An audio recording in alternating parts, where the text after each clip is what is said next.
I'm your producer, Todd Bartu, and this is the Offshore Explorer.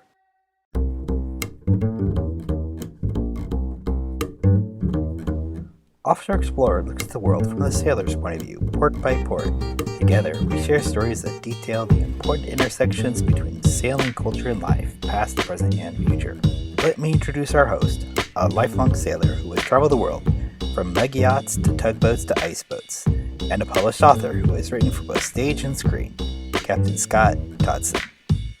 Hey Todd, how you doing today? We got a little small craft warning out here. It's very sunny, very windy actually. Probably with 15 to 20 knot winds gusting. Got some nice little white caps, and my sea state is about 4. So that leads us into what this week's episode is all about.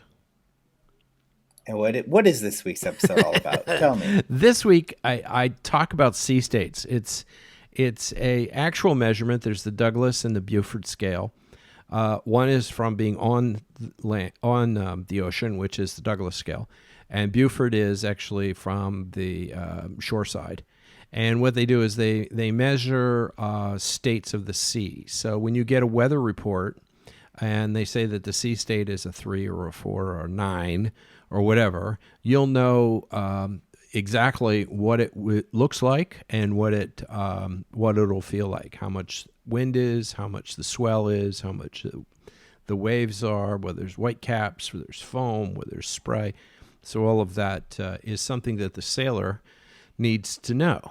But and as usual, I take it one step too far and try to link a theory from a very famous doctor, Dr. Emoto, about the relationship of water and humans.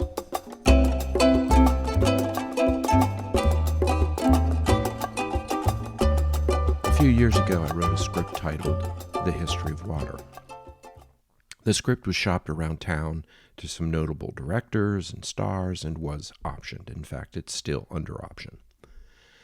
An option is when a film or production company locks up the script by paying me money while it puts together the financing, the actors, the directors, everything that's involved in the show. Now, this process can take years, and the results are often not a movie. I have made a lifetime of money essentially optioning scripts. So when a movie actually does get made, it's somewhat of a miracle because there's so many forces that are against it. And I bring this up because some of you have asked some questions about, if you're on a boat, how do I make a living? What can I do? Can I do this? Can I do that?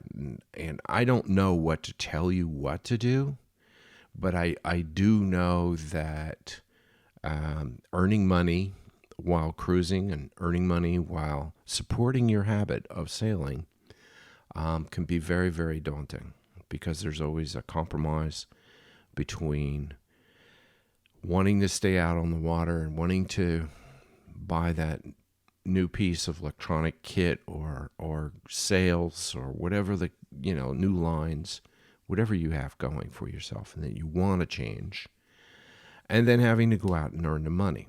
Now, not all boaters can just write a check. There are some boaters that can write a check, and that's probably the interesting aspect of this industry as opposed to other industries, is that it's very top heavy with people with a lot of money. But the majority of people pretty much don't have that much money to put into their boats, but through hook or crook can, get their boat going and enjoy the sea and sailing as much as anybody with millions of dollars.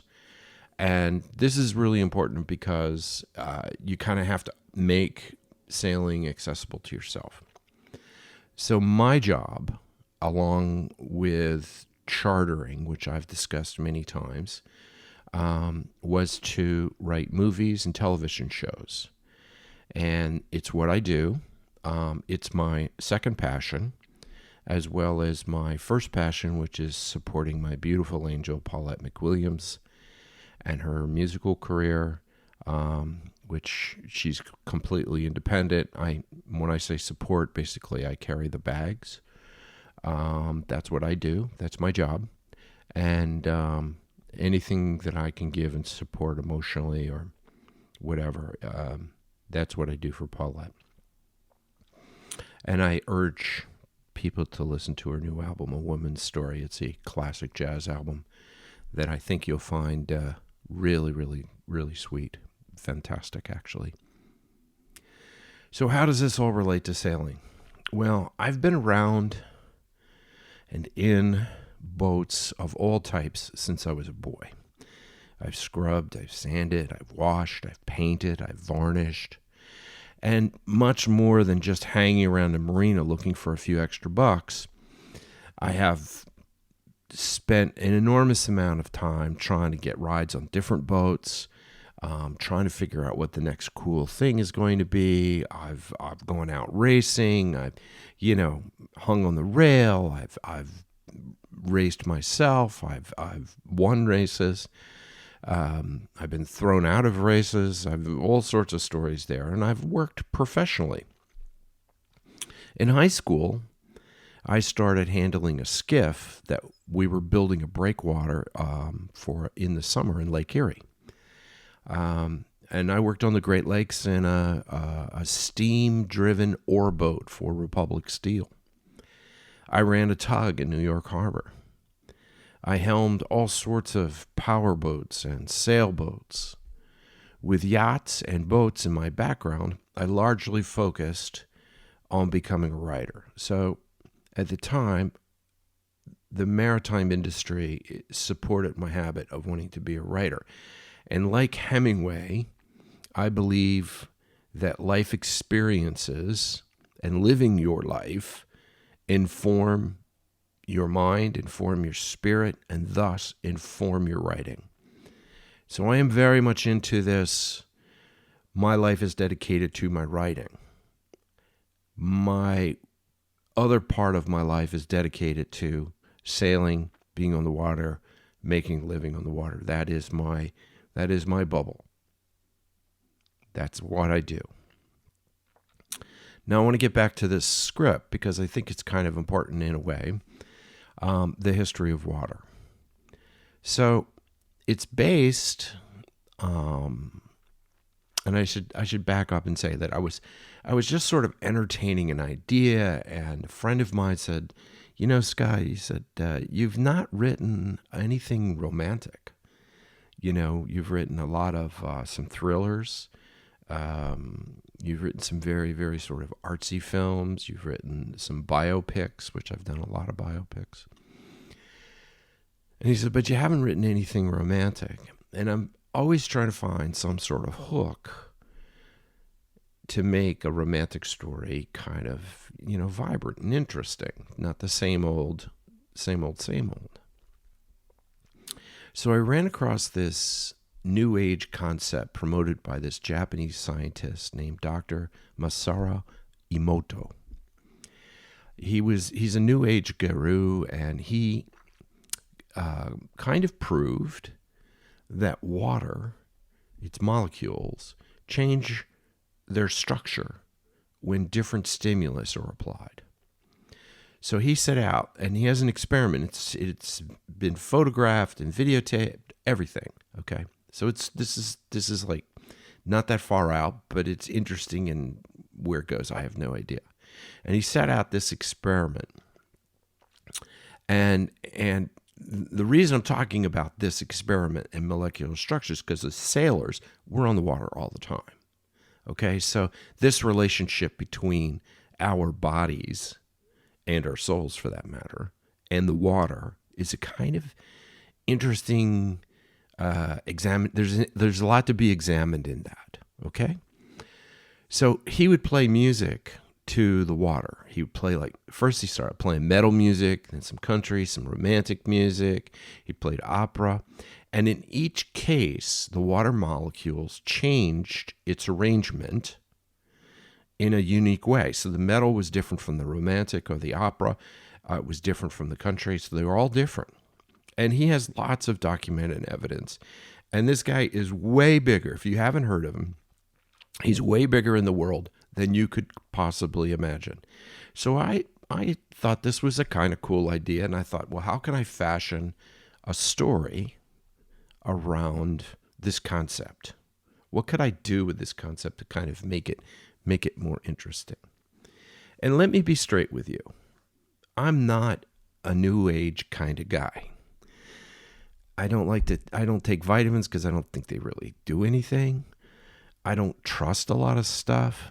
I'm suspicious of doctors. It's everything my wife can do to get me to go to one. I just, whatever.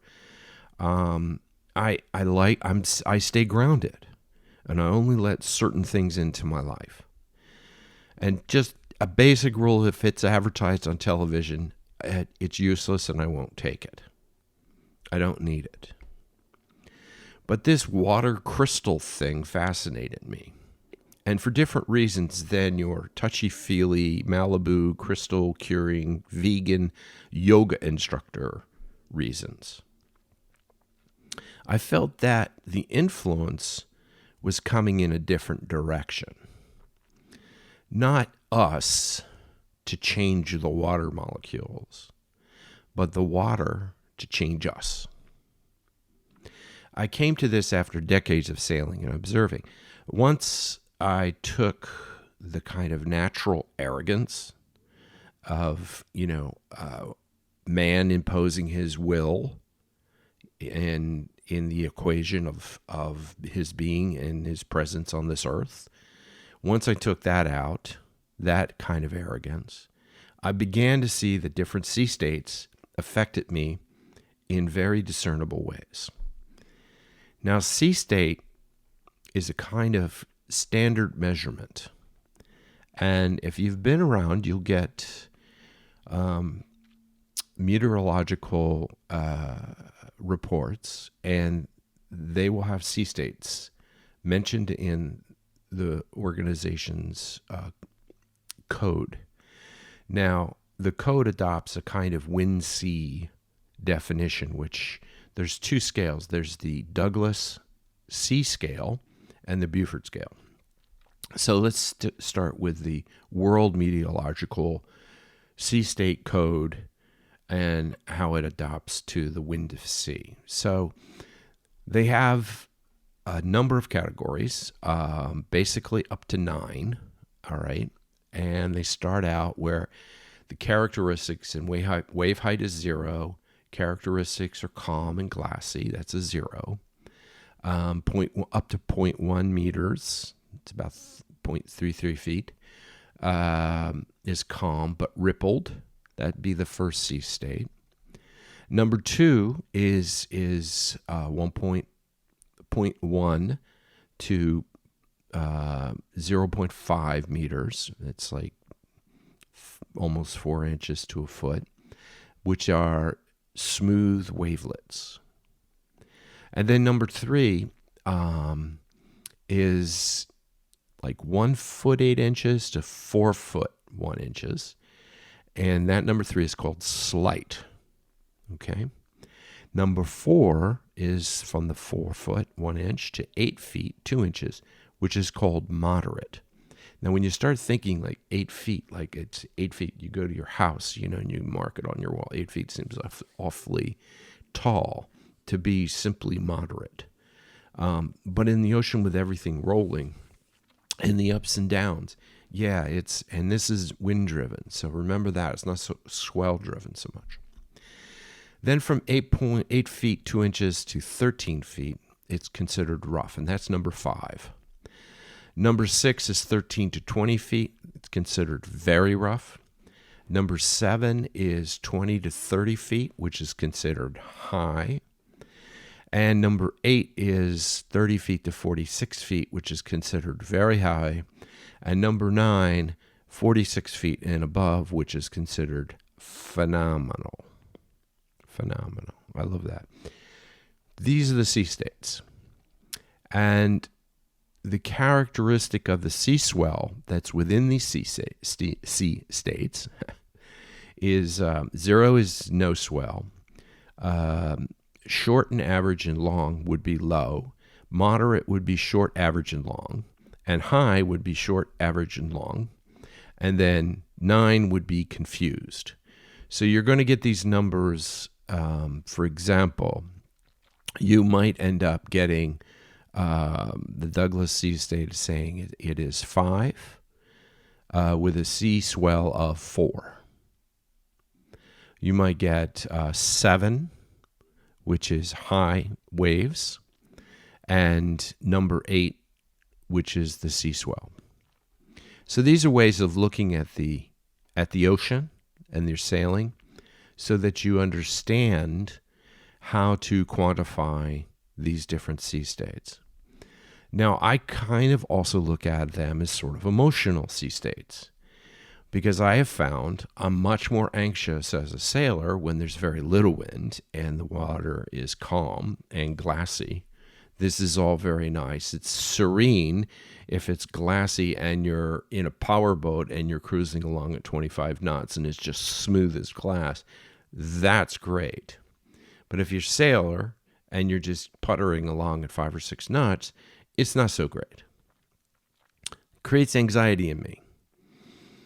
The relationship between what's going on in my body and what's going on in the ocean there's a direct thing. So as the waves get bigger, as the swell gets bigger, as the sea state changes to being, God forbid, phenomenal, and I don't think I've ever been in phenomenal 46 feet or above. I've been around some 40-foot waves, but not breaking, just on tops of big swells.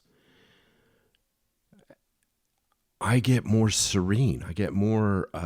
There's this Zen kind of feeling that I got. It's kind of weird, and I'm sure a lot of you get the same thing, especially people who are cruising, and you're sort of going across and you going down big waves and going up the next wave, and you got a little luff in the sail, then the sail fills and the wind's going, and then once you get past what's technically happening to you around the boat, there is this movement, this sense of connection between how the sea moves and how your body and your mind feels.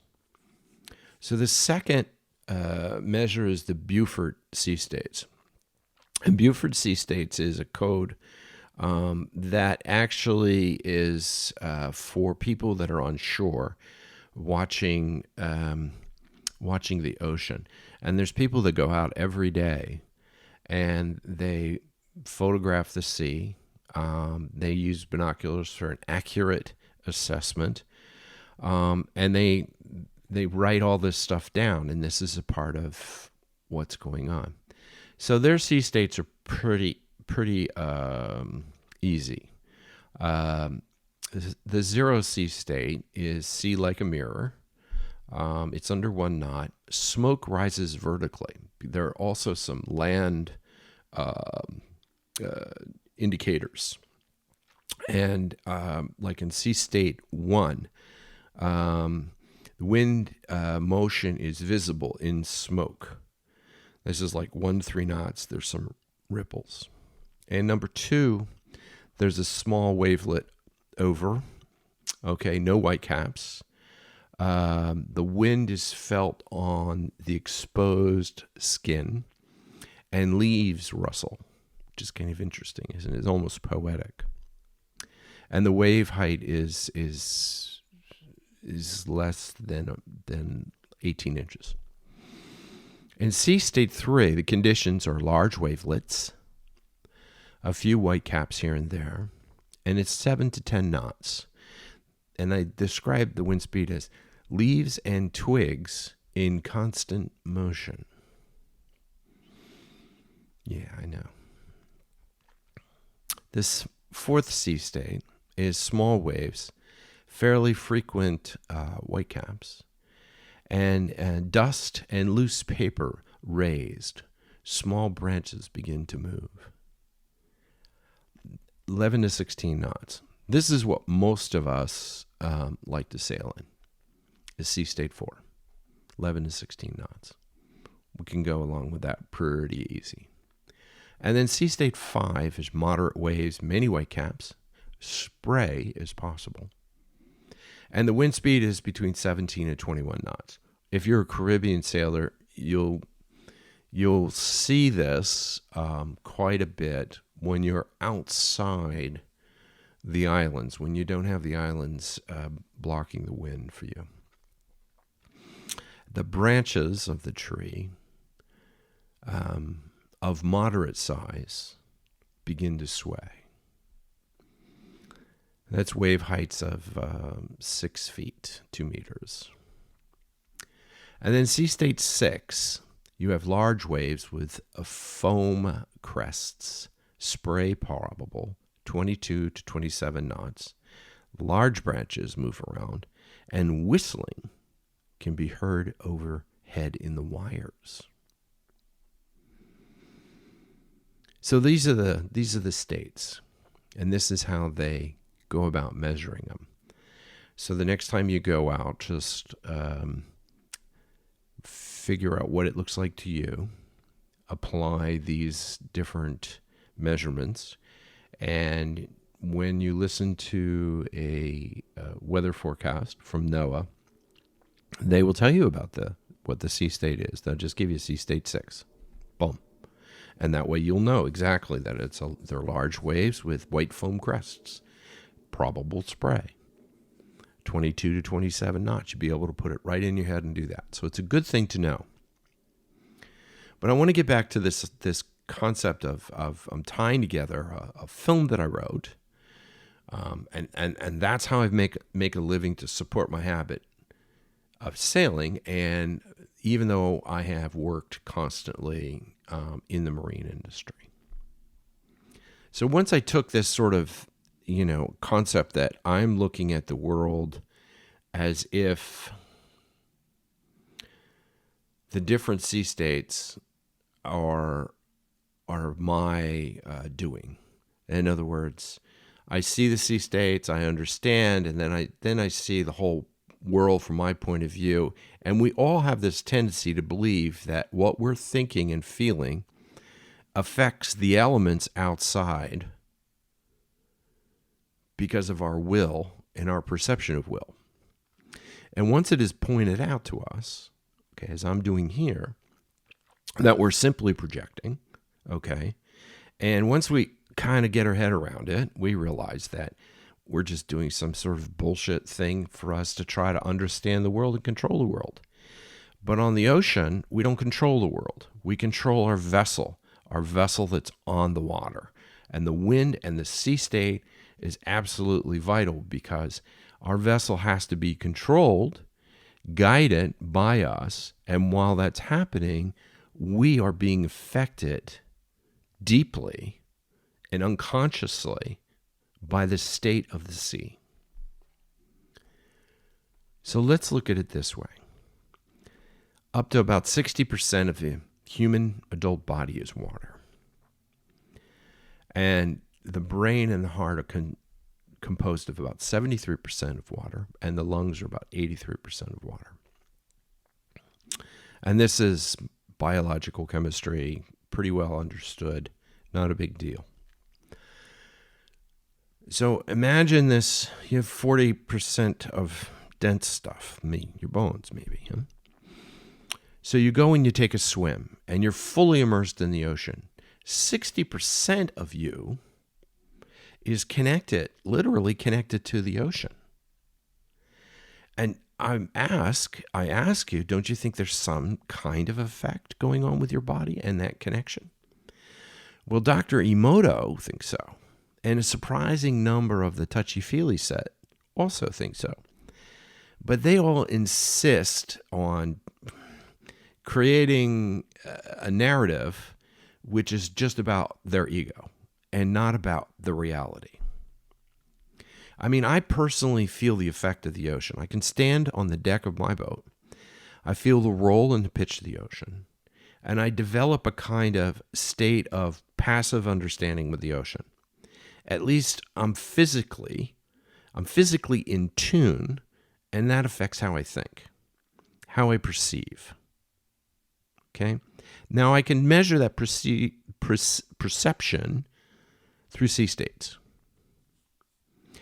So combining these powerful forces with the quote-unquote intellectual understanding that I can't do anything about the past, I can't do anything about the future, it's just a waypoint, and I'll only be gaining 6-7 knots, and I am naturally forced to be in the present. This is intellectually what happens to me. So I'm in the present intellectually. And my brain, which is like a hyperactive monkey, most of the time on land, when I start sailing, I become docile, clear, wholesome, focused, calm, zen-like.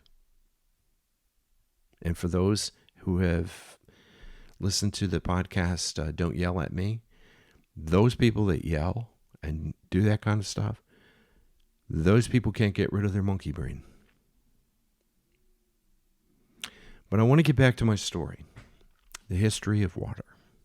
So I made up this new premise on the history of water and Dr. Emoto's work. This is a fiction after all. And in fiction, all you do is bend the universe to your storyline. You know, if it seems plausible, it'll work. Yeah, okay, that's good. Suspension of disbelief. I suggest in the story, and I was writing it as a mystery romantic thriller, that water, and this is important, that water carries in it human emotions. In other words, all of human emotion, every human emotion you ever have, has somehow come down on some droplet of water and into your body. Some part of that 60%, there is a concentration or a lack of concentration of some sort of historical emotion that water carries with it. Okay? So let's let that sink in a little bit. So water carries human emotions. So for example, now this is not true. I'm making this up, but it has a point to all sailors. For example, if a drop of water touched by, say, Joan of Arc, somehow touched you, you would experience the love of God with the same passion. Conversely, if a drop of water from Jack the Ripper touched you, you would feel the urge to kill, or at least lurk around alleyways in foggy London. That's the premise, and that's the conflict. So the logline of it is Eve. She's a doctor. She gets the first little bit of water on her, emotional water, in the desert in Sudan. She checks into a sanatorium to find out if she is crazy or if it's the water that's caused her craziness.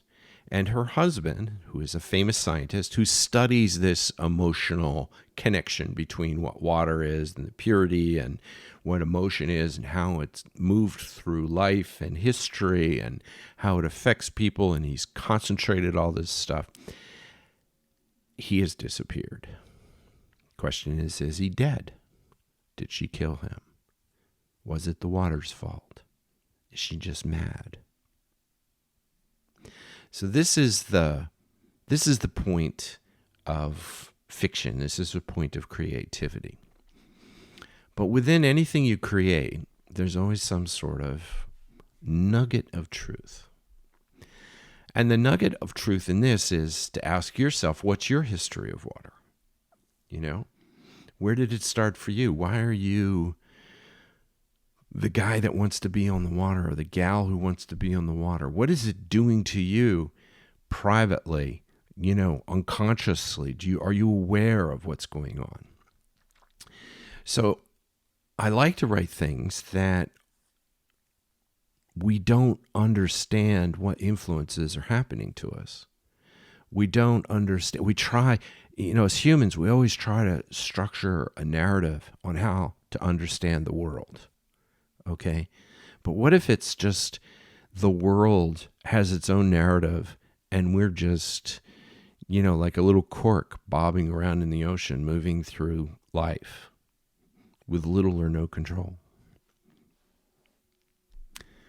So my history of water, my relationship with water started when I was a boy. I was very fortunate that both my grandfathers were water-oriented. My father was actually a pilot. He hated the water. My one grandfather, was a sailor, and he helped me buy my first boat, Steppenwolf, which I've talked about. And he used to sail a small dinghy in Egg Harbor, New Jersey. Shout out to New Jersey. And I learned at his feet from the time that I could walk. Basically, I remember having a life vest put on me. The life vest was actually bigger than I was, and plopped down on the seat, and off we would go. My other grandfather had a little tiny ski boat, and I remember it as being yellow and red. It was very flashy, with a little windshield, And we used to water ski up on and go fishing on Lake Wallenpaupack in northeastern Pennsylvania. Shout out to Lake Wallenpaupack in Pennsylvania. But he was also a sailor of ice boats. And during the winter, this is what I would do. I would, if the lake froze and was cold enough, which it seemed like it, every winter it seemed like it was, we would go out and at least a couple of days a year, get on his ice boat and sail around.